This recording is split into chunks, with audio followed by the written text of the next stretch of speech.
Alright guys, back to the Chrysler Sebring.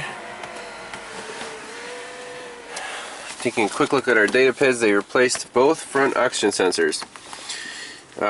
Battery temperature, that is not 68 anymore, it's 55. That's, I don't know. So does it have a battery temperature sensor? That is my question. All that just says it didn't, but how the heck did the PID change all on its own? And yesterday it was sitting here, it was colder, and it was stuck at like 68 degrees. Now it's been in the shop, they changed the O2 sensors, and it's at 55 degrees. What the heck? So I'm almost tempted to look for this temperature sensor, see if we can make it, change. But otherwise, our coolant's at 68 right now, it's cold, and our intake air is at 60. So the battery's like actually colder. This is weird. Alright guys, we're gonna follow this procedure in our troubleshooter. Basically, the first test monitor to run is the O2 sensor heater and evap. It says let engine idle 2.5 minutes with trans and drive and AC and rear defrost on. So basically load it. So we're going to do a cold start. Let's check that the coolant temp must be within 10 Fahrenheit of battery temperature. And let's see, in this case, let's look at our data PIDs here. Data.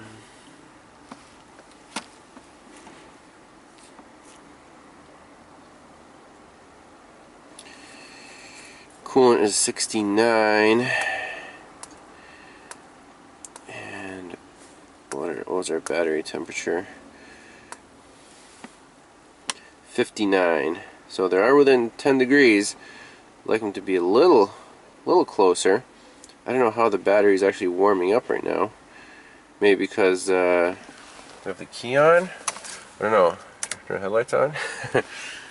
See if that helps.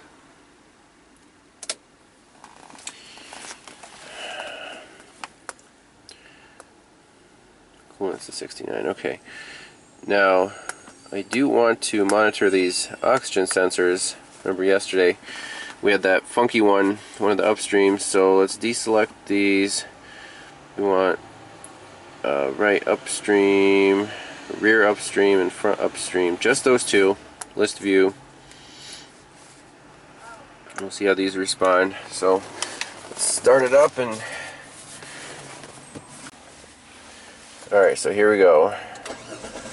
Start it up. Put in gear. Let's see, 2.5 minutes. Start the timer.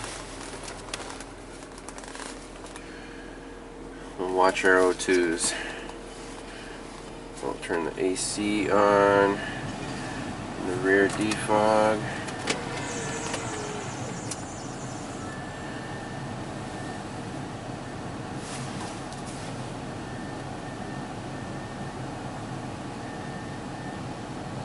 Here goes nothing. Alright, now they're starting to do something.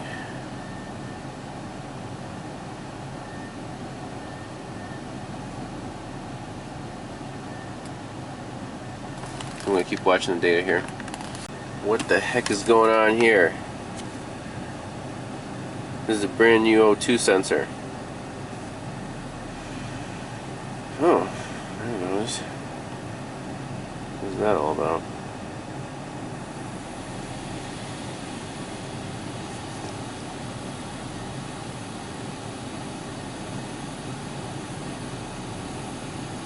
This one still looks kind of crappy, doesn't it? So I don't know. O2 sensor's not complete, evap's not complete. To stay here. Guys, check out these upstream O2 sensors. There's a very significant difference between the front upstream and the rear upstream. This is what we were seeing yesterday, but even worse. You know? None of the monitors ran. A lot of traffic. It's hard to get to the highway. It's just not a good O2 signal. I have to get the scope out. I'm just not happy with that.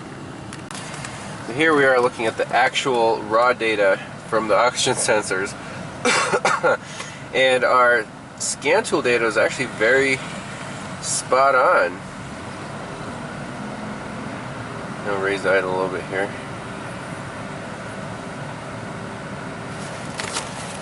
Separate these guys here.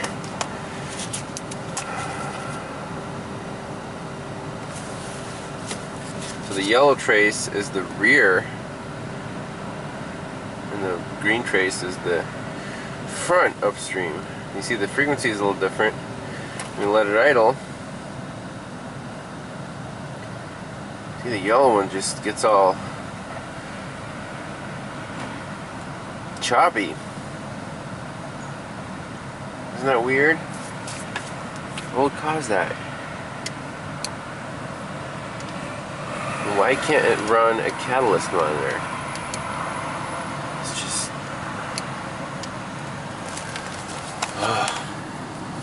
this is a tough one.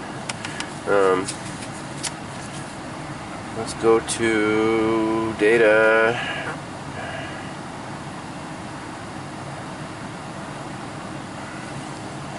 Customize that. Instead of upstream, look at downstream. Let's see here. Get some gas.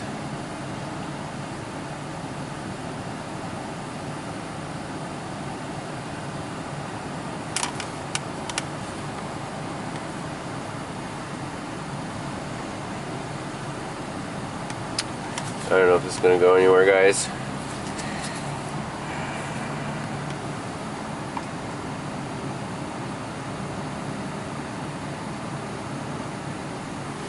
I don't know, it sure looks like the cats in this thing are pretty hammered, huh?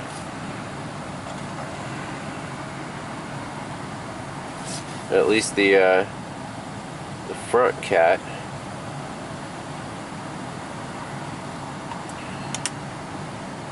The rear one looks not too bad. You know, it's at least it's not going up and down with the upstreams.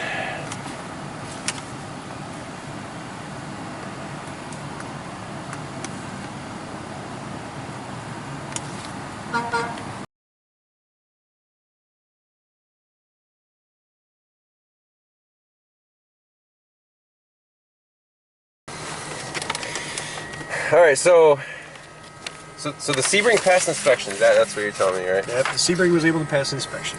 I'm floored. I think you're a magician, but so the DRB said helped in the process. Yes, it did. And no other scan tool could have. And no other scan tool could have done it, only because they have one little piece of information that's in the DRB that they don't have anywhere else. Okay. If you actually go into the OBD2 monitors that they have set up over here, I hit on 9 and we hop our way in.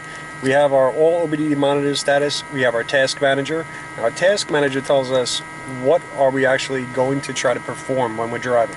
So as you're going through it, it'll actually tell you whether or not you had a good trip this trip, if it actually had engine requests any mil on, was it a full good trip counter, was it a full warm-up cycle counter. Notice it still says 0. That's because there's 2 monitors not completed yet on this car, but it was enough for inspection right now. So you can have 2 incomplete monitors? You can have 2 incomplete here in New York, anything at all that's 2001 and below. Okay, okay. Or I should say anything from 2000 and below. 2001 and up, you're only allowed to have 1 One incomplete, got it. So, as I was driving down the road, I started watching everything here, and I started looking at this front fuel system lean, good trips, came up as 0. But rear fuel system lean, good trips, came up as an N. Just gave me the letter N. So it made me start looking a little bit further and saying, okay, well, what is it freezing on right now with an N? So I started going in here, and as you can see, they have actual data from when they were trying to run the monitor and what the last part of the monitor was. So I started going in here and looking at the last result there for the rear O2 monitor, and when I did that, if you notice there very quickly, it jumped up and it said, hey, done this trip. That's because I haven't shut the car off yet. but it was able to sit there and actually start doing these half cycle counters. These half cycle counters, and you have the half cycle and you have the big slope counters that are here. Okay. The half cycle counters here were just staying at 255. They weren't moving at all.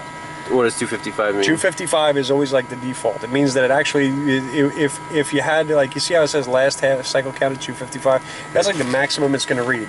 I believe Mr. Banner did a whole thing about how many bits it was and -1. So it's binary. Yeah, it is binary, and that's what you're looking at there. So we're looking at our whole little 255 count here. But we had 255 and 255. No matter how long I drove it, it never changed half cycle and it never changed big slope. So it's telling me that there was a problem back there going back towards the rear oxygen sensor. The rear oxygen sensor. Rear fuel trim, right. Which I wish we could put this car up in the air again to show you, but I stopped off along the way because as I started watching the fuel trims, which is where we're going to go now, get back in there, and there's a lot in here. As you can see, there's 7 pages of data of what we could actually watch. These are specific O2 heater. Where are my last results? Heater trends, heater voltage, but here's our rear fuel trim lean rich pretest. When you go into this pretest, you get this nice little table that comes up down here that you don't get anywhere else. See all these rear fuel trims? This is what the fuel trim was doing before. Now, mind you, I didn't actually correct it, but this is the correction that it was making before. I haven't cleared any keep alive memory because I was attempting to run monitors. But you see where that memory was. It was at -20, -15, +9s, and across the board over there, -23. And the actual problem with this thing was actually the rear O2 sensor itself was actually a failure on that, on the right side bank. Damn.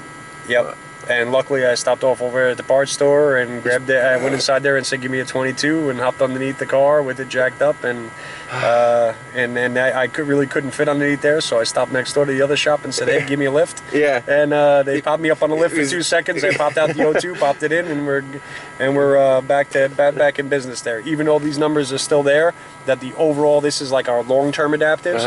Our short terms were actually coming down fast enough that it was actually able to run through the monitors. So now, when we go back out and we look at our monitors in carb readiness status, wonderful California Air Resource Board. There we are. Our monitors are completed except for 2 EGR monitor and the O2 heater monitor, because I just didn't, like I said, I couldn't get a full steady 6 minutes of driving up here on the highway during rush hour. So it needed to see the response from the rear O2s. It needed to see a better response from the rear O2s, even though they don't really truly play a part in fuel trim as far as what we see adding to it as our short-term and long-term. It has its own little area in that carb status that prevents it from actually running through the monitor. So we were on the right track with replacing O2s. On the right track, and like we said, there was definitely a problem there with those front O2s there. That switch rate was definitely too low. But now that we have the rear O2 sensors back out and then steadied out where they should be, we're looking good. And all I did, like I said, I just went in there and looked at it in the individual. Watching the actual individual monitors as I was driving down the road, and watching that rear O2 start to actually adjust back to the right way, and I knew I was on the right track. Followed it through. When you're driving with the DRB, which I think after everybody sees this, they'll want the same. If I went into CAT pretest, which it'll say done this trip this time, but do you see these little boxes that are in here and these little arrows? This is our criteria. They actually give you the criteria in order to run this. So as you're driving down the road, that is really cool. You actually get above 18 miles an hour, and it says you're gonna have it there. It says all of a sudden this box here will go nice and black for you and tell you that you're within range. Your RPM to speed ratio there, you have to be like within a certain RPM to speed ratio. Don't know how they calculate that, but they want you in that certain area. Well, that's where you have to be. The open throttle trim, the open throttle timer, excuse me. You have to sit there at a steady open throttle. That open throttle to them is anything more than, I believe it said 25% on throttle. So I actually had to sit there and turn off overdrive in order to keep it where it wanted to be, to keep the downstream, look at what it says, downstream O2 adaptive timer. So it's looking at the downstream O2 adaptive timers. This is another key ingredient here that they don't tell you in the service information, that they are watching that downstream O2 in order to actually even run just that cab monitor. This downstream adaptive has to be within a certain range. And if you can't see that adaptive cell, then you're just blindly going for a test drive. How can you possibly know what that is, right? So these are some of the weird ones. And is that there get like a into timer for how long you have to cruise at that? It'll actually sit there and it'll do that as you're going along. So let's see if it actually has it on this one. No, see, it doesn't actually show it on this one. The timer will be there, though. You see how this has open throttle time up to 13.5? Yep.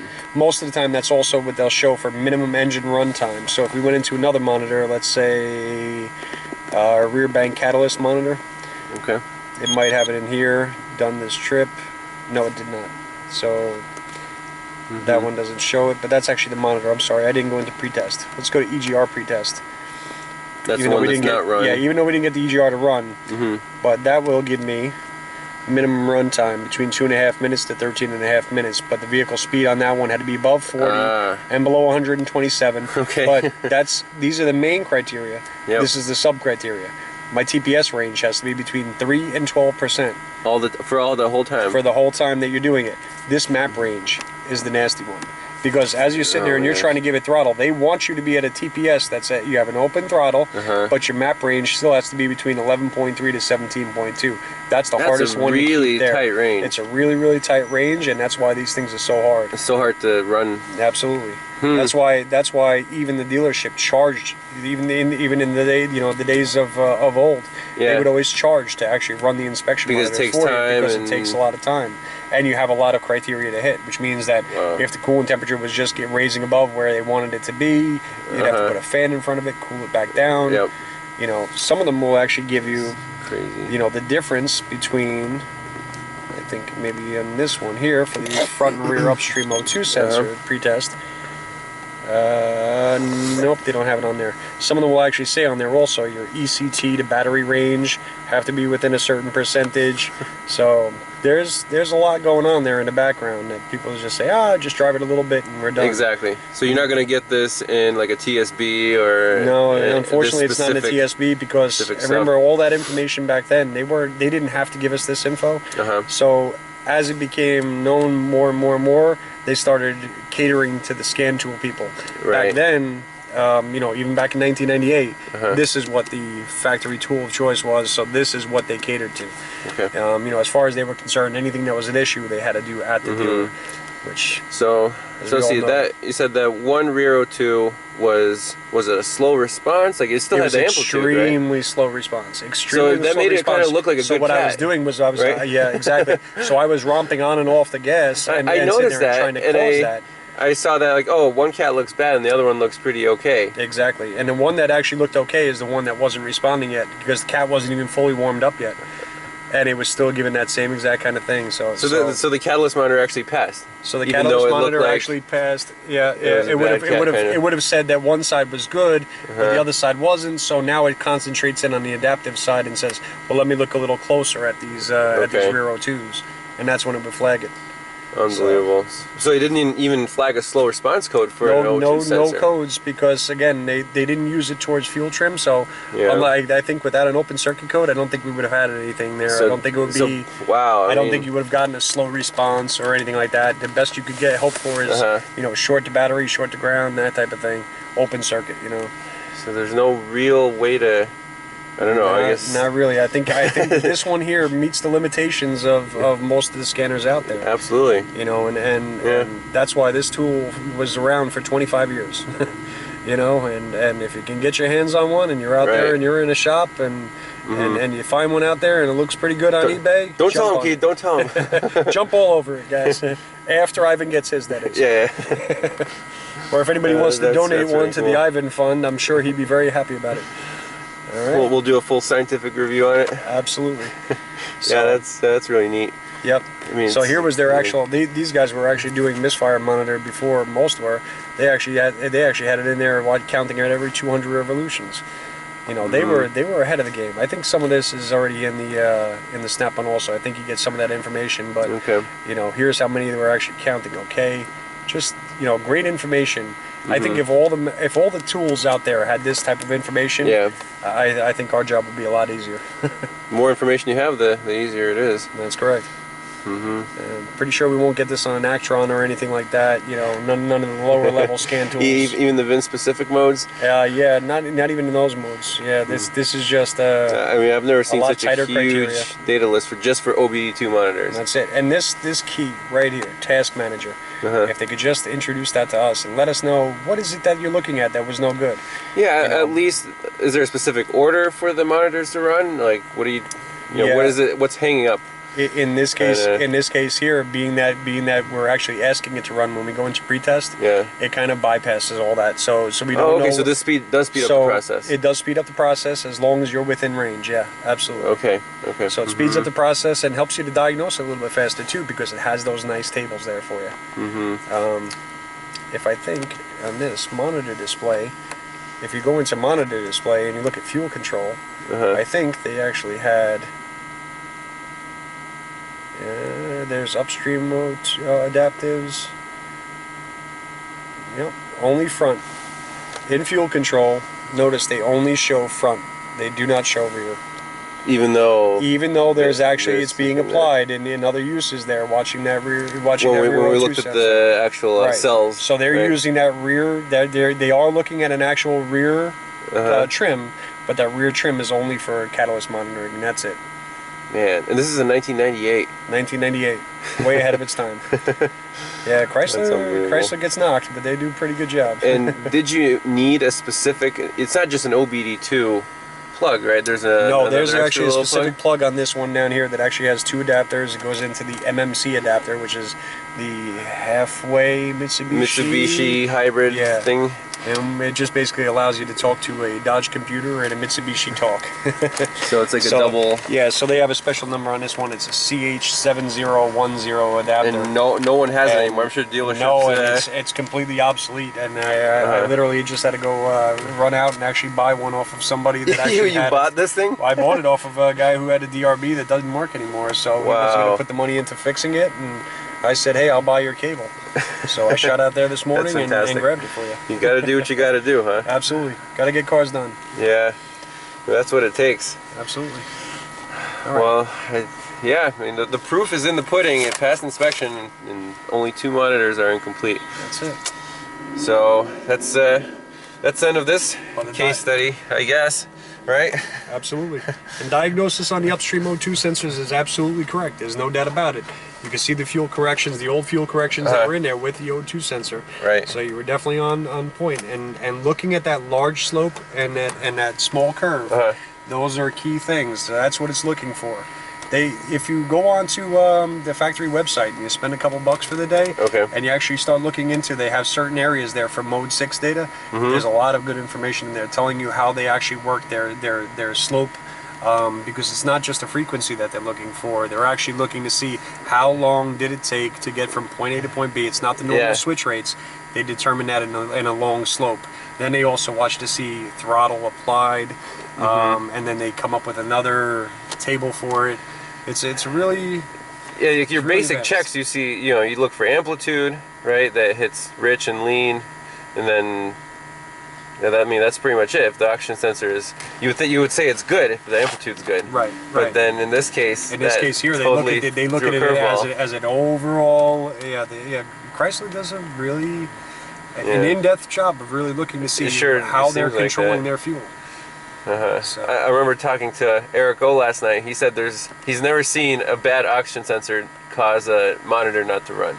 So I guess this is a first for, definitely a first for me. So we'll have to show him the video. Absolutely.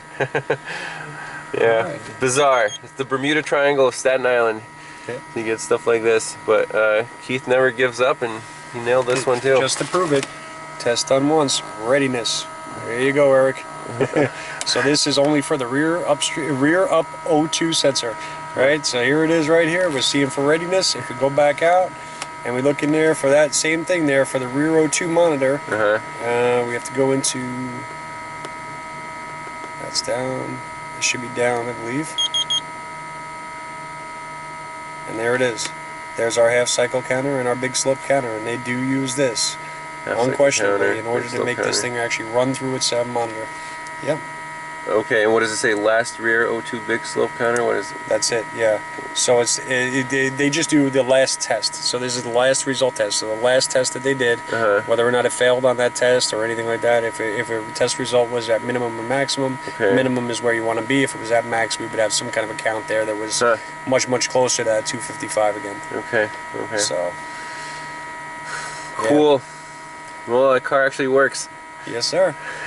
So I guess moral of the story is if you're going to replace one O2, replace them all. I would think so, yeah. In this case here, they age are basically the same, you know, especially if you've got a car there and you're not too, you know, not too sure of it, and they all look a little old and crusty, you know, might be that time. Yeah, yeah. So. All right, well, it gave us a good case study anyways. So I'll post this up when I get a chance, but thanks a lot for watching, and I'll see you guys next time.